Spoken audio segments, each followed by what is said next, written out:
One of my absolute favorite books is The Hobbit. That's right, The Hobbit. Love this book. It's a great book. J.R.R. Tolkien's precursor to the classic, the children's book that tumbled out of his gigantic imaginative universe that we call, the Middle-earth Legendarium.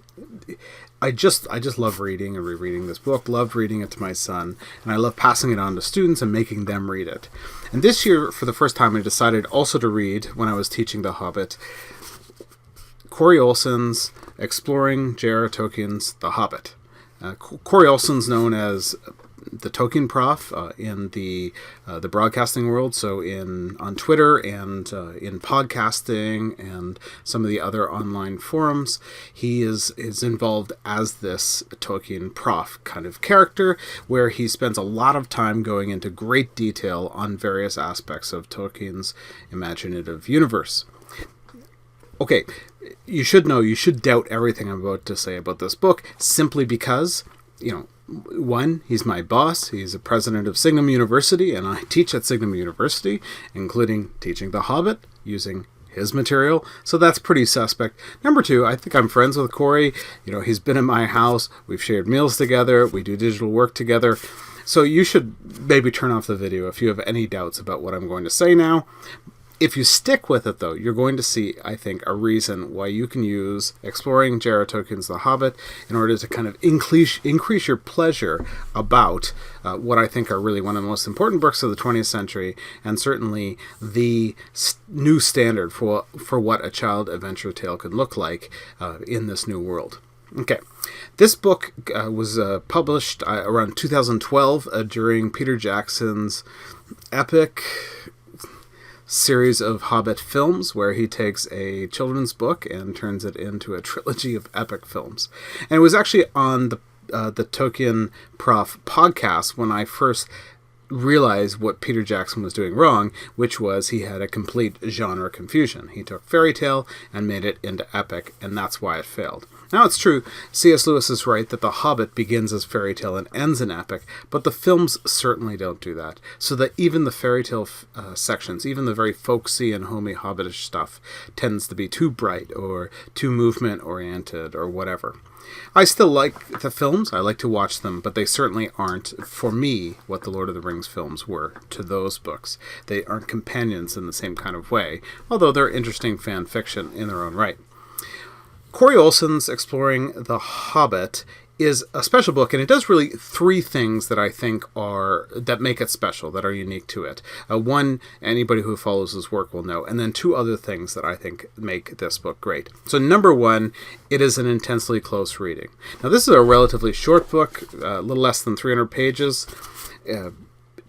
It's not terribly detailed when you consider that, he's done hundreds of hours on exploring the Lord of the Rings online. We do dozens of hours. He's done entire teaching sessions of 30 hours on this particular book, which would, I think, in transcript form, make it about twice as long. It's a very focused book, and yet Corey Olsen comes out of the great tradition of close readers, where, look, you have the text, and you have yourself as a reader, and you can use resources to make your reading stronger. Definitions of words, understanding of grammar, historical background, a sense of the scene, conversations about the text, looking at people with different experiences and how they see the text, understanding the historical development of the text. Those are all great tools, but in the end, it's you going chest to chest with the text. Or in C.S. Lewis's Till We Have Faces, beard to beard with the text. That's how we define great close reading. And Corey Olsen is one of the great close readers of speculative fiction, certainly coming out of the American school in the 21st century. You can find dozens of free courses online with him doing that, and some that you can sign up and take a master's degree in. So there you go. So this book works great as a close reading, though it's relatively brief and really only captures a few themes that you would want to study, not going verse by verse, line by line through the text. Okay, so that's the first distinctive. The second distinctive, connected to the first, is that he treats The Hobbit, this book here, as a work of art, as a work of fiction and literature in its own right. So while he doesn't ignore that the Lord of the Rings exists, And he recognizes that The Hobbit has been rewritten so that it fits into the Lord of the Rings universe. He really focuses on The Hobbit. He makes links when necessary, but he doesn't. He's aware of English etymology, and he knows of the elfish language development and things like that, but he really spends more time on that English etymology, knowing the text that we have that's been given to us, to readers, both young and old, in order to capture what's going on in the story itself. So this is a pinning yourself to the chest, to the text, like I mentioned in the last book, in the last point, going beard to beard with the text, so to speak.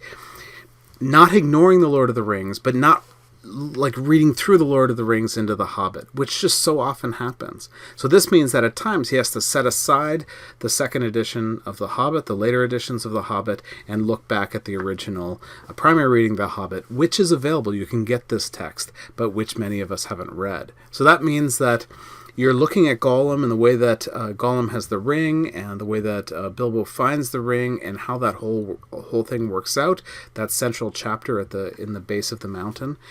That's different in the earliest editions of The Hobbit and the later editions of The Hobbit. And Corey Olsen plays with those like a text manuscript expert might do, but in very brief and fruitful ways. And so what we get is a real revived sense of The Hobbit that shows us the freshness, the creativity, and the challenges it provides for us in and of itself.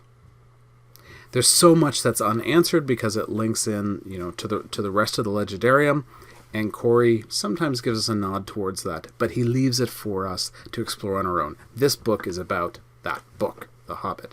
Okay, number 1. Beard to beard with the text. Number 2, treating the text as its own thing, not as like a companion volume or like a lead up, a prequel or something like that.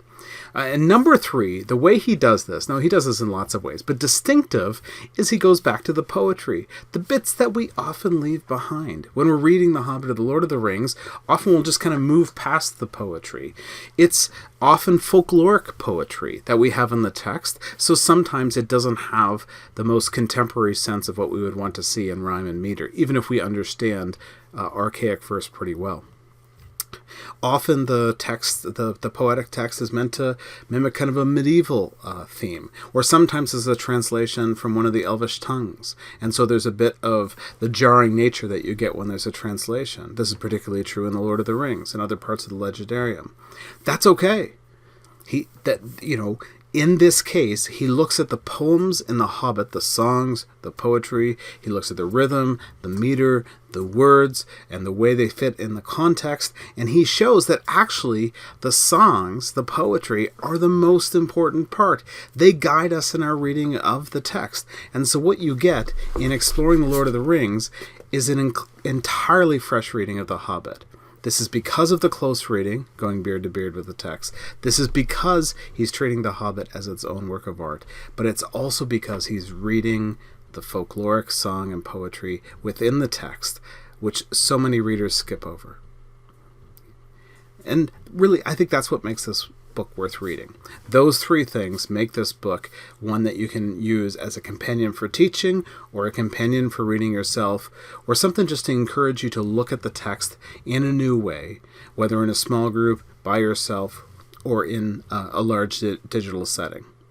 Well, that's my recommendation for this week on the 10-minute book talk with Brenton Dickieson. I hope that you subscribe to the YouTube channel. You can leave comments below.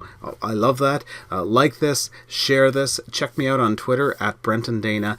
And always, as always, check out the blog, apilgrimandnarnia.com. And in this week, I guess I'm encouraging you to look up some of the Tolkien Prof's material, including the great program that we have, remember I'm biased here, at Signum University. So check out signumuniversity.com, and we'll go from there. Cheers.